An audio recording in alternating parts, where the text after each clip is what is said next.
What's up, people? VanTX89 here, and well, it's that time of the year where we have all sorts of frights and scares and all sorts of wonderful, wonderful, horrifying bullcrap. Well, I figured, what better time to do a rant video? I was actually planning on doing a Halloween LP, however, I started production on that very, very late. So, yeah, I have a good idea as to what the hell not to do for next time. But anyway, the reason why I'm doing this, which is kind of obvious if you read the title, this is going to be a rant video. What about? Well, none other than New Line Cinema's attempt to um, reimagine, remake, if you will, A Nightmare on Elm Street. Yes, that was really, really something, wasn't it? Reason why I bring it up is because we just watched it again for the second time on DVD last night. That would be the 23rd. Yeah, so the 23rd of October. Yeah. What happened was my sister bought the DVD. I don't remember when. We sat down and watched it. We both groaned throughout the whole damn movie. And then, well, I put it with the other DVDs saying that, yeah, we'll watch it again pretty soon. Did we? No, we didn't watch it again for a long ass time, not until now. So I had a whole bunch of ideas while we were watching the film. So, yeah, I'm going to say so and like and a whole lot. Hopefully I don't. I'm not sure how long this is going to be. It might be a good 20 minutes. It might be longer. Fact remains, this is just some utter bullshit right here. I was actually, seriously, yeah, I'm doing this video like 2 years late. What? Come on, heck, I didn't even start Let's Playing until the end of 2010, so, yeah. Yeah, so this is just, no. I would probably actually just give you a rundown, but I don't feel like I should, or I don't feel like it deserves a rundown, but, I don't know. What, do I go on Wikipedia and just like read the plot to you? I I guess, but I want to kind of just throw down my my thoughts about all of the ups and downs there with everything that we had started hearing about it. Primarily just remakes in general. People think that all remakes are shit. That's not true.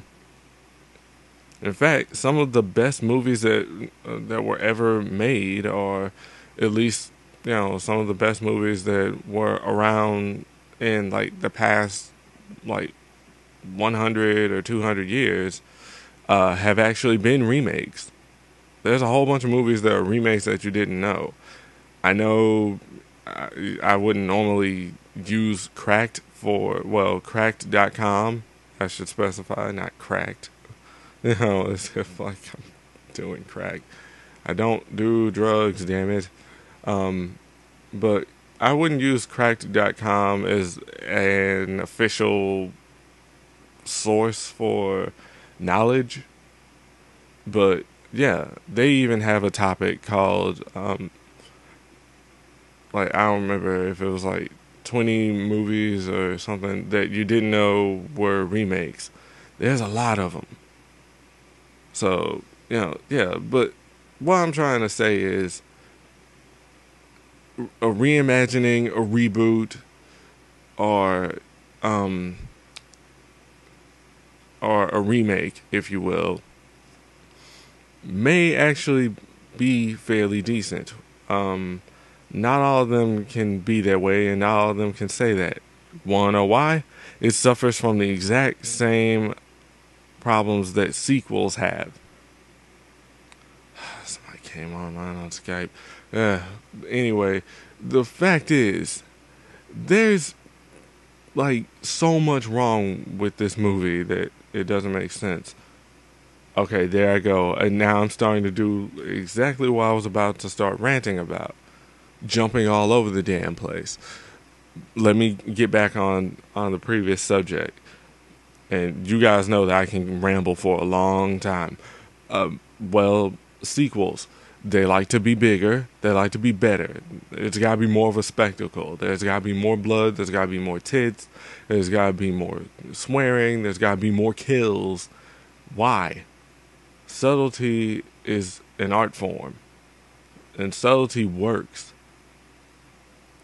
I know A Nightmare on Elm Street certainly doesn't play on subtlety. At least not in any of the sequels. But come on, man. There's some really, really interesting stuff that you could do.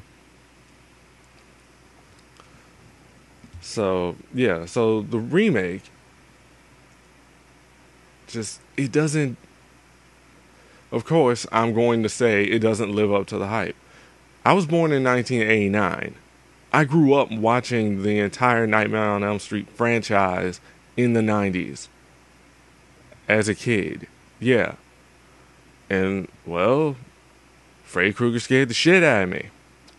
I will not lie. In fact, I'm still a little disturbed by just the concept of the guy. Well, anyway, just, I guess we are digging into the meat of the movie. Well, I still have a bit of early stuff to rant about. Just Freddy's overall appearance in this movie.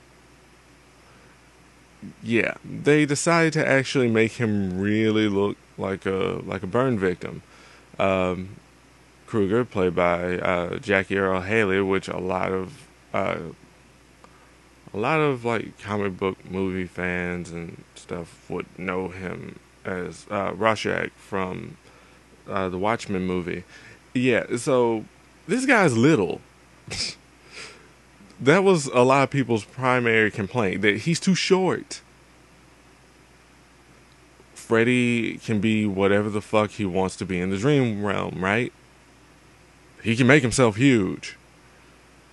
Besides, I think a smaller Freddy might actually kind of set up for something.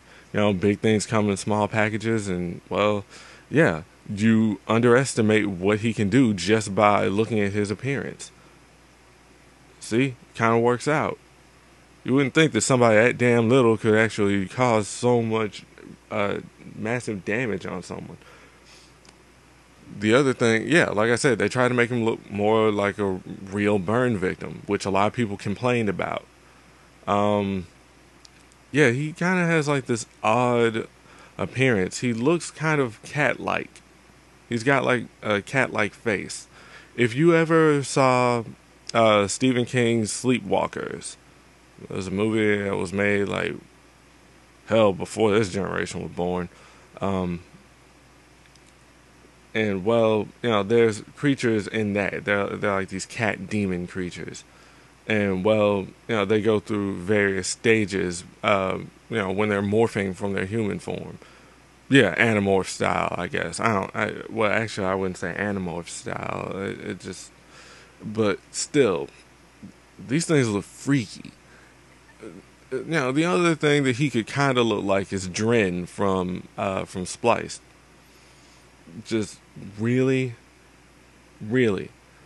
See, the thing is that there's only so much that you can do with the practical makeup effects, and so then you actually have to go in and like tweak it in post. And to be honest, the CG in this movie is just not good. It's pretty friggin' laughable at some points, and it kind of looks obvious that they're using CG.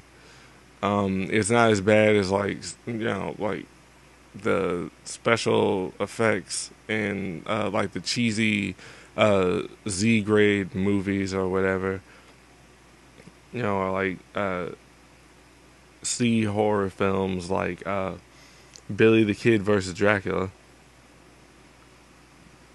which actually came on this morning, and I laughed a little bit at that. But still, um, there's like a recreation of them trying to do, well, a recreation. I'm trying to. There's recreations of our like iconic scenes from the original movie, and yeah, that's pretty much what the hell remake is supposed to do, but it feels like a half-assed attempt. It feels like they cheaped out. Nah. There you go. So, yeah. 10 minutes in, and now we're actually going to start my ranting and raving and bullshit. I'm going to try to actually keep the swearing to a minimum here, but I've already started. So, the movie starts off in a friggin' diner. Yeah. This guy's trying to friggin' stay awake. So apparently we already missed a whole bunch of shit. I know what that is. I know what that technique is. And quite frankly, I don't mind it. I don't mind in medias res. I don't. It's totally fine. Thing is that it just really doesn't feel set up properly. Instead, they go for the suspense right there and then. And, well, the movie is littered with jump scares. What is a jump scare? When everything is quiet and suddenly there's something that just pops up on screen, or something that, or it's accompanied by a scare chord, like, dun, something like that. And it causes people to jump. It causes them to, like, cling on to someone. And damn, I mean, both times that when we watched the movie, my sister jumped. She's the older one. Yeah, I mean, hey, there were a couple of times where I jumped too. I'm not saying that I wasn't scared at all. But the thing is that this movie doesn't set up atmosphere properly. So, yeah. Apparently, a lot of these teens know each other. They've only known each other since like junior high or high school, and so there's like dialogue, and it really isn't important. At least to me, it's not important because it's all going to be restated later. Everything is going to be restated later. They're going to keep talking about it throughout the whole film. That's another problem that I have with it, but we'll cross that bridge when we get to it. So, long story short, opening freaking credits take 3 minutes. Then the diner scene takes about 6 minutes. Yeah, just the acting in this movie was not very good. The only one who seems like they actually had any chops to just any acting chops would have been Haley, and it would have been it would have been Clancy Brown. But damn it, man, they just, it's like they phoned in their performances. And I know that they could do better than that. Well, anyway, and yeah, with that atrocious acting brought up, Katie Cassidy and Thomas Dekker, who get like second and third billing after Haley. Guess what? Okay, the guy in the diner that I mentioned earlier, Freddy causes him to slash his own throat with the steak knife. Katie Cassidy's character, what was her name, Chris, she witnesses this. So instead, it looks more like he's struggling with himself, saying, you're not real, it's not real, before slitting his throat. Committing suicide from her point of view. She screams out his name, Dean, just at the last damn second after he's slashed his damn throat. Then cue title card. A Nightmare on Elm Street. 9 fucking minutes into the movie. Seriously. This is what you're doing, movie. To be honest, it would have been better if I could have seen the original before I actually saw the remake, because then I could actually do a better comparison. But I'm not going to try and compare this to the original. I would like to judge this movie based on its own merits. And based on its own merits, it's still shit. Alright, so here's the plot synopsis off Wikipedia. Chris Fowles, Katie Cassidy, goes to the Springwood Diner to meet with her boyfriend, Dean Russell, played by Kellen Lutz, who falls asleep at the table and meets a man covered in burn scars, wearing a red and green sweater, a fedora, and a clawed glove on his hand. The burned man cuts Dean's throat in the dream, but in reality it appears that Dean is cutting his own throat as his friend, waitress Nancy Holbrook, played by Rooney Mara, looks on with Chris. At Dean's funeral, Chris sees a photograph of her and Dean as children, but cannot recall ever knowing Dean before high school. What? Chris begins to dream about the burned man herself and refuses to go to sleep for fear that she will die in her dreams. Jesse Braun, played by Thomas Dekker, Chris's ex-boyfriend, shows up at her house to keep her company while she sleeps. But Chris meets the burned man in her dreams and is murdered. Covered in blood, Jesse runs to Nancy's house to explain what happened, and he learns that Nancy has been having dreams about the same man, Freddy Krueger, played by Jackie Earle Haley. Jesse is apprehended by the police under suspicion of murdering Chris, and is killed by Krueger when he falls asleep in his jail cell. With her friends dying, Nancy begins to question what everyone's connection is to each other, given that none of them can remember each other from before their teenage years. Eventually, Nancy and her friend, Quentin Smith, played by Kyle Gallner, discovered that all of them attended the same preschool together. Nancy's mother, Gwen, played by Connie Britton, reluctantly tells Nancy and Quentin that there was a gardener at their preschool, Fred Krueger, who abused Nancy and the rest of the kids. Gwen explains that Nancy was his favorite, and that she came home one day telling her mother about a hidden space in Krueger's room, and the things he did to her there. Gwen claims Krueger skipped town before he was arrested. Nancy does not believe her and attempts to track down the remaining kids from the school. Nancy eventually discovers that all of the other kids have been killed, most of them in their sleep. Meanwhile, Quentin tries to accept that his nightmares are nothing more than repressed memories, but he falls asleep during swim practice and witnesses what really happened to Krueger.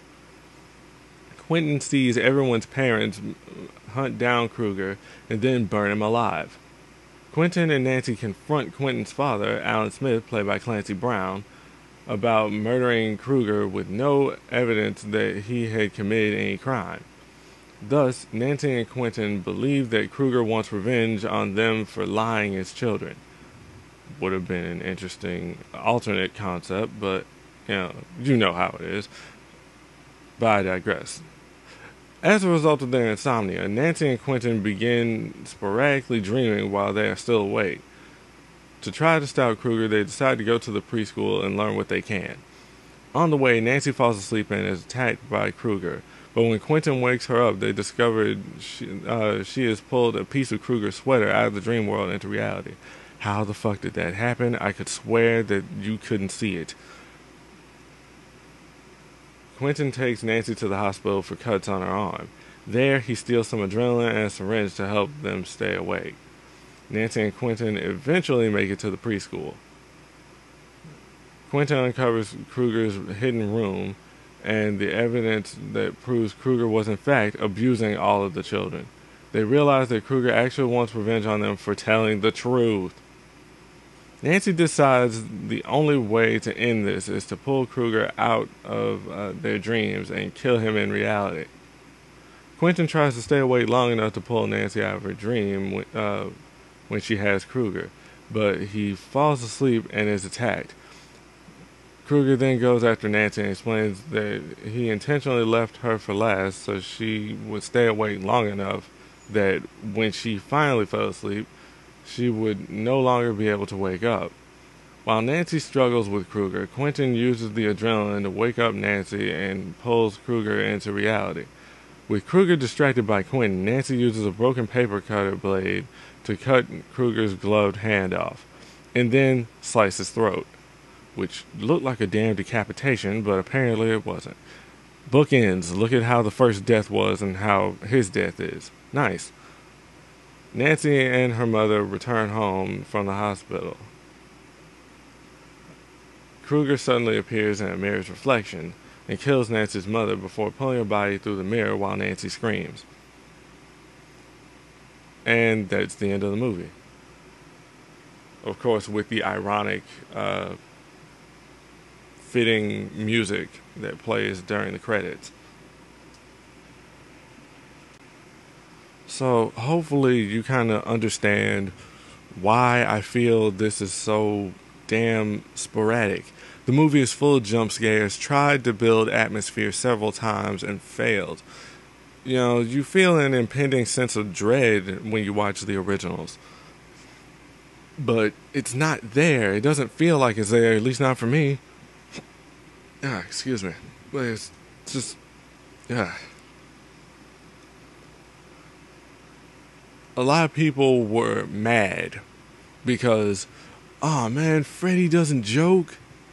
I mean, he's yeah, he does joke in the movie, but he's not like the trickster, and he's all over the place and over the top and hammy like Robert Englund's version of Kruger, the original Kruger.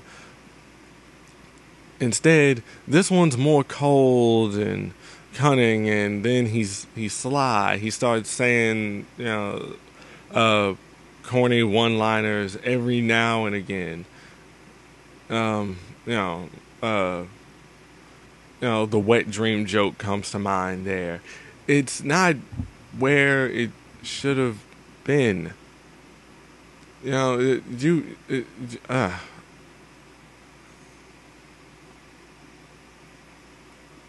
putting the wrong Freddy Krueger in the wrong installment.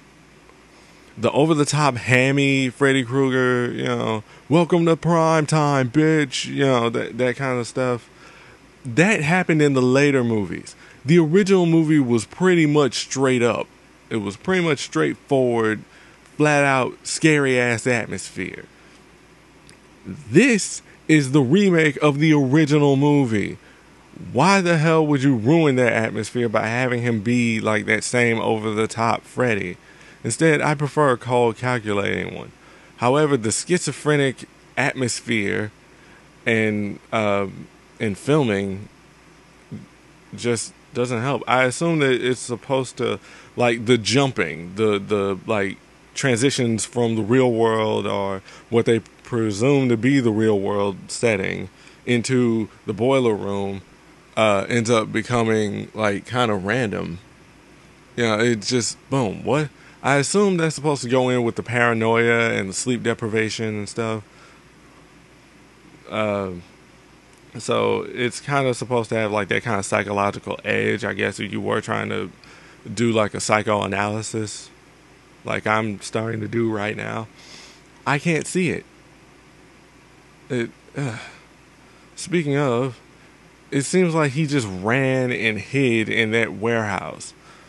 Not like that was where he operated, as you know from, like, I guess, retcons like Freddy vs. Jason and several other things.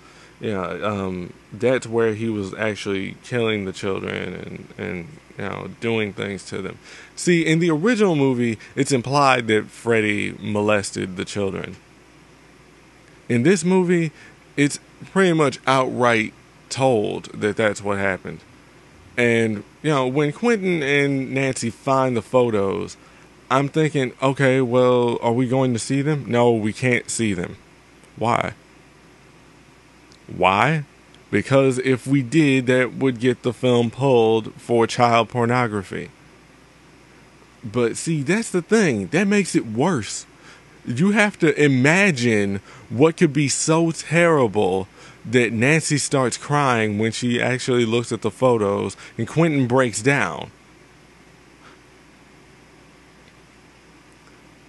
Seriously, that makes it even worse that you have to think of it. I don't want to think about what he did to a little girl. Just no. Just what the fuck, movie? Another WTF. The parents. Okay, like when Nancy's confronting her mother, when she's confronting Gwen, about all the kids having known each other or whatever, having found the preschool photo with like all the other kids, it turns into, I'm sorry if I sound stereotypical or if I sound racist or anything, but it sounds like a typical suburban white parent teenager argument. You're lying. I'm not lying. You're lying. I'm not lying. You're lying. I'm not lying. I'm not lying. Yes, you are. You're lying to me right now. Stop lying, Mom. Just, really? She has the photographic proof, bitch. She knows that you're lying, and yet you're still trying to hide it. You're the main one that's scared. Quentin's dad was outright denying it, because, well, that bastard got what he deserved. Their whole logic behind, quote-unquote, protecting their children was, something that you got to hear in the flashback to, the dream that Quentin had when Kruger was killed, where, okay, they don't want their children to go on the witness stand during the trial and, retell the stories, retell what he did to them and put them through further trauma. The fact that you probably didn't get them any help at all. We don't know if they ever got any counseling afterwards. I think they just pretended like everything that happened didn't happen, and that's it. Who the hell does that? You don't do that. That doesn't make any sense. Why would you do it? So, you don't want them to bring any of this stuff up anymore. You think that they'll forget and it'll be over. There's a thing called triggers. This stuff happens to rape victims as well as, or just people who suffer from PTSD, post-traumatic stress disorder. If there is anything resembling the cause of their post-traumatic stress, anything similar to it, like, rape victims, not all of them, but some of them would be, kind of uncomfortable watching a movie where there is a rape scene, because it might actually cause a trigger to their own previous assault, and it causes them to tense up, it causes them to freeze and start becoming distant and cold and stuff. Wouldn't you think that maybe something else would come up and they'd actually remember just from that and they'd freak the hell out? It's not like they put them under hypnosis or anything. We don't know. And I don't know if there are deleted scenes that actually show what else happened. Just no. No. And then that leads to just after that, when they confront Quentin's father, and they, you murdered an innocent man. You killed an innocent man. Dude, shut the hell up. How do you know that the guy was innocent? He's dead because of our lies. Now he wants revenge for our lies. Those stories that we told, those stories that we made up.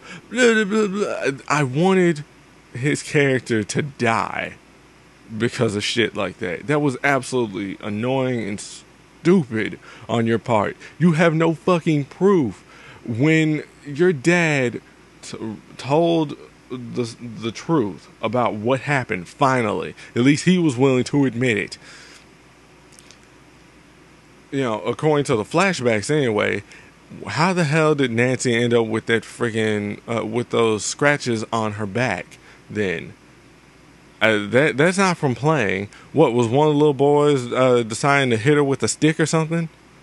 You know, he decided to beat her with a stick while you're playing while you're playing Kentucky Derby. Just movie. Why make sense?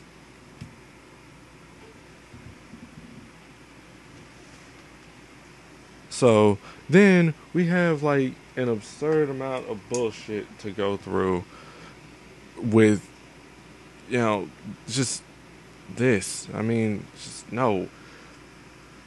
Now, I know in the original movie, there is no explanation as to how the hell Freddy came back. This isn't The Grudge. I know that much. It's not until, I believe, Freddy's Dead, The Final Nightmare, that we learn just how Freddy managed to survive.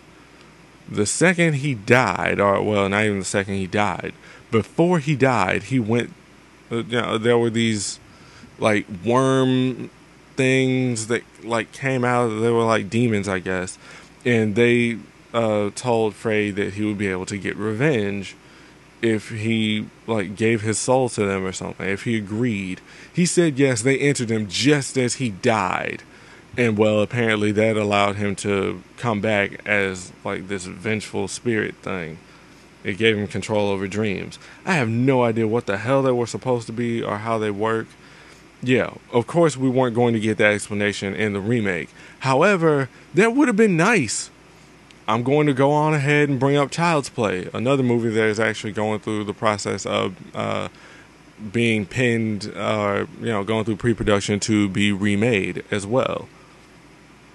A lot of these movies are being remade or rebooted or whatever. Child's Play, RoboCop, Judge Dredd, Nightmare on Elm Street, Friday the 13th, Halloween, so yeah, I'm not surprised. But still, okay, now, in the opening act of Child's Play, just going back on topic, even though it's kind of off topic, in the opening act of Child's Play, you see Charles Lee Ray doing this voodoo ritual in order to transfer his soul from his dying body into a good guy doll. Would have been nice if we had like some sort of Native American dream spirit thing going on with Freddy or something to like set him up. Now, yeah, an origin story is a terrible thing to do for a remake, but hell, you still gave him his origin story. However, we don't know the supernatural details of it. Now, this actually fits into the primal fear that humans have, a fear of the unknown. If you don't know about something, it terrifies you. And that's good. That's good. It needs to be that way. However, here, this shit just, I mean, yeah, you don't know what Freddy is. You don't know how he came to be, and it scares you. And I like that. However, it just feels like there's only bits and pieces of Freddy. We don't know what's going on with him. We don't know that, we don't know why he's the way that he is. Well, we do know why he's the way that he is. They burned him. So I'm just going to switch back over to that because I'm about to talk myself into a wall, or a roadblock. So his death. How in the hell did that happen?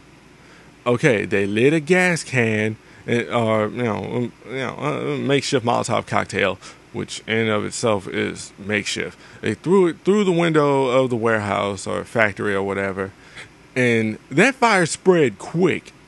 What was there nothing but oil-soaked rags? Was the ground greasy or something? Was the floor covered in like flammable material? That fire spread really friggin' quick. Then again, it's gas with a rag lit up, so more than likely the gas leaked out and spread all over on the ground. That's reasonable. So I just answered my own question there. Okay, but where the hell did the big-ass explosion of fire come from? The one that led to him running the hell out of the building on fire. I have no idea. And it seems like it's out of place. And it pisses me off a bit. So, Excuse me. Ah, man, got a bunch of air right now. So we then go on to this other crap. Well, I mean, that brings up something else that I wanted to do, that I wanted to talk about for another potential way to like give Freddy more flesh, if you'll pardon the pun. You know, you could have done like the Nintendo game, you know, the one that the Angry Video Game Nerd reviewed. Yeah, just where, you know, they had to collect Freddy's bones in order to destroy them and kill him once and for all, aka, you know, the supernatural method. Or, you know, seriously, that would have been an interesting thing to do, as opposed to pulling him into the real world.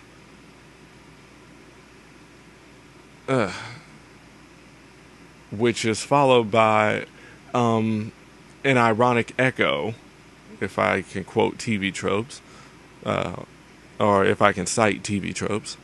You know, you're in my world now, bitch. You know, great. This isn't Freddy versus Jason, where almost every damn line, like every other line spotted by Freddy, had bitch in it. I swear, when I do that review, I'm actually going to do a counter or something like that. So, oh God, this is going to be a long video, or a long audio thing, and I don't want you guys to just sit up for the longest. But come on, I am kind of making some. I am kind of making a few points, right? This guy, you know, we could have actually done something else, because that I don't mind the you know, pull him out of the dream world into reality. Although we really needed to kind of go into that a bit more and explain that, as opposed to trying to do all the research and, you know, he just trying to find the other kids and stuff. Instead, we could have actually been trying to figure out something else. It's like we had like a scene devoted to Quentin trying to study sleep deprivation before actually kind of going into a dream briefly. You know, and so we find out a little bit more about what happens when you're sleep deprived. That's actually a good thing to cover, and that kind of serves as a bit of a plot device in order for Freddy to keep appearing and for shit to just keep happening to him. Speaking of plot devices and, well, plot, you know, blank, insert whatever here. Plot stupidity. What is Nancy straight edge or something? You know, Quentin offers her one of his like speed for kids with ADD pills. I don't even remember what it's called. I almost called it something that exists in real life, but it's not even something that you use for ADD. So, you know, she says no. Okay, that's the first time. Then she ends up, you know, after Quentin steals the adrenaline, you know, she's, you know, what is that? Adrenaline. Help us stay awake. Where'd you get it? I stole it off the nurse's cart. You know, and then here she is being a bigger bitch. You don't know what they'll do to you. You know, you can't take that. You don't know what it'll do to you. If you use a little, you know, if you use a little, you know, then it will kind of make your heart race. But if you take the whole goddamn vial, yeah, that'll kill you. Why are you being so straight-laced and straight-edged, sweetheart? Seriously? Are we trying to do like that kind of foil? You know, the one that's reckless and does all the bad shit, and the one that doesn't do anything? I'm one of those kids that doesn't do anything and tries to like stay out of trouble. But come on, you need to take the friggin' adrenaline so that you can freaking stay awake. That was the whole reason why they went to the damn pharmacy, so Quentin could get a refill on his prescription. And then after trying to like beg the pharmacist to give him a refill, he just fucking leaves. He just gives up. If you were desperate enough, see, now that would have been interesting. Then there's like a standoff with with him trying to hold the guy at gunpoint or knife point, or with a snowboard or something. I don't know, or punching the guy, hopping over the thing and getting the pills. No, we had to set up Nancy getting attacked once again, and somehow ripping off a piece of his sweater. The reason why I complained about it when I was reading the damn plot synopsis is because how the hell did that happen? It looked like she just put her arm up in defense and got slashed. I assumed that she flinched once she actually got struck, once she got sliced. And so somehow, some way, she managed to like grab a piece of his sweater, or grab his sweater while he's slashing down, and somehow it causes it to rip. I don't know. It happens so fast you can't see it, and it doesn't make any sense. It just happens, and there's like another 10-15 minutes left of the movie. So it's pretty much them getting ready to him trying to take her to the hospital, and yeah, they go to the hospital, and her mom is getting ready to. Her mom signs a consent form so that they can put her under, so that they can treat her wounds. They get out, and they're on the road again. You should have known that Freddy was going to pop up in the road, and Quentin, like a dumbass, I guess because of his reflexes, he swerves, and they end up like crashing into like this ditch or whatever, like a marsh, and then they go out. I assume that's because the preschool was not very far from there. In all honesty, this guy's trying to fucking kill you. If anything, you wouldn't swerve. You'd probably speed the fuck up, or you'd probably actually, slam the brakes and hope to God that the impact actually fucking hits him. If he goes through your windshield, then maybe the impact will probably wake you up, and he'll be in the freaking front seat banged up too. Oh, well, See, something else that could have happened was he killed Quentin during a micro nap while he was, while he was driving.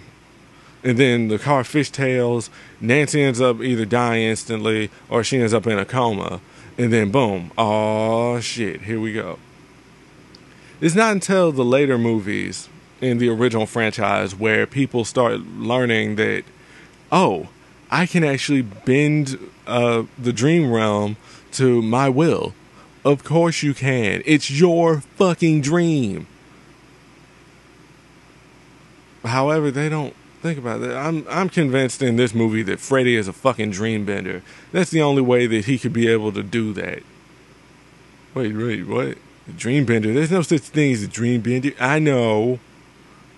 And quite frankly, I haven't even watched The Last Airbender or Korra. Sorry, don't have cable.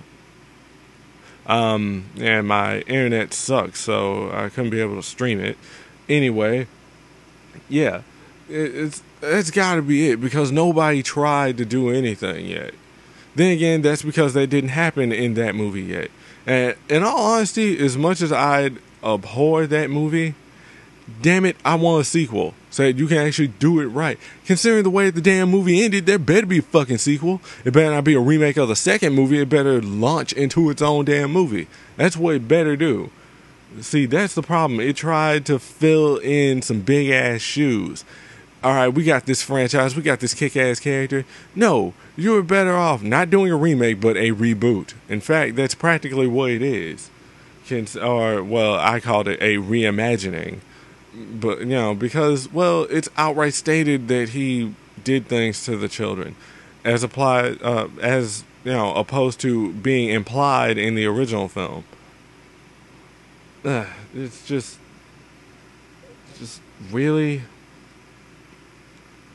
So, going back to Quentin versus Nancy, the whole straight edge, neat, cleaned up act versus the wild and recklessness. Apparently, it seems more like trying to be nice and do the right thing is not what you should do. Instead, if there's a homicidal, supernatural serial killer on your ass, it's better to be reckless and steal things and do drugs and shit. Apparently. That seems to be like one of the morals. Other than bad parenting, or just some people just don't need to be parents, which is something that I actually agree with in real life. It just so happens that I saw that movie and then it like reaffirmed how I already felt. Because seriously, the parents in this movie are absolute dumbasses. Final thoughts, I guess, because this is just about an hour now. Damn it. They could have did so much more with this, which is why I say with a lot of movies. But they really could have done so much more. It didn't necessarily have to be remade, and well, not in general, but then again, in general, yeah, it's not that those movies are dated. Shit, the younger generation could probably enjoy those movies just as well, and that's pretty much the whole point of a lot of remakes and reboots and stuff. Well, I wouldn't necessarily say reboots, but remakes definitely, because it'll seem dated, or the stuff that they used in that movie, that was all right, but I'm pretty sure this is what they would have wanted to do, or if the same person behind it is still on it, this is actually what I really wanted to do. So now let's make it more over the top. Let's do this. Let's do that. I don't know. So it just feels like it was sporadic and schizophrenic, the whole thing. I know that there was supposed to be like an atmosphere of dread and paranoia. You're supposed to be fearing. You never know what's gonna happen, especially if you're sleep deprived, and he could come after you at any moment. But it felt like they jumped all over the place with this. The fact that we don't even really start with Nancy, or that it takes a while for us to even get to Nancy to follow her, also kind of serves as a bit of negative criticism, or at least from me, because we spend this much time with Chris and kind of, I wouldn't necessarily say sympathize with her, but at least kind of connect with her a bit. It almost makes it seem like she's the main character, even though if you're familiar with the franchise, you know that Nancy is the main character, and Nancy is like the only one who actually successfully evaded him. And just, yeah. So I really hope that this franchise does actually get to continue with remade sequels, but don't overdo it, and don't necessarily remake. And why I say remade sequels, just with additional movies to follow, and just don't pad it out. Don't plod through so much stuff, because I'm worried about how they would actually show his origin, his backstory. In case you didn't know, his mother was I think a nun in a sanitarium, and she was trying to do a head count before the holiday break. The guards freaking left. I assume that they assumed that she had already left. She already left the room. She didn't. She was still in there. They locked the door. She was surrounded by all of these men, a lot of them probably with some sort of sexual sadism or issues or something. I don't know. Basically, she was beaten and gang raped over the holiday break. By the time they came back, she was pregnant. That's where Krueger gets the name Son of 100 Maniacs. Yeah, I'm scared to see how the hell they would redo that. If anything, hell, you probably actually see highlights of what happened as opposed to just having it implied. So no, sometimes remakes do go in the wrong direction. And that's what pisses me off. You don't have to do it like that. You don't have to always try and ramp it up and be more bold and more broad than the original. Subtlety works from time to time, and it's very, very effective when done right. Well, I think that ramble has gone on long enough. And in essence, that's my first review and my first rant. Wow. I didn't think that I'd be doing this movie first. But, alright. Ladies and gentlemen, that was my ramble rant review of... Ooh, I like the sound of that. Of A Nightmare on Elm Street 2010. I'm VantyX89, and I will see you all next time for something else of which I have no damn idea what the hell I'm going to review. Later.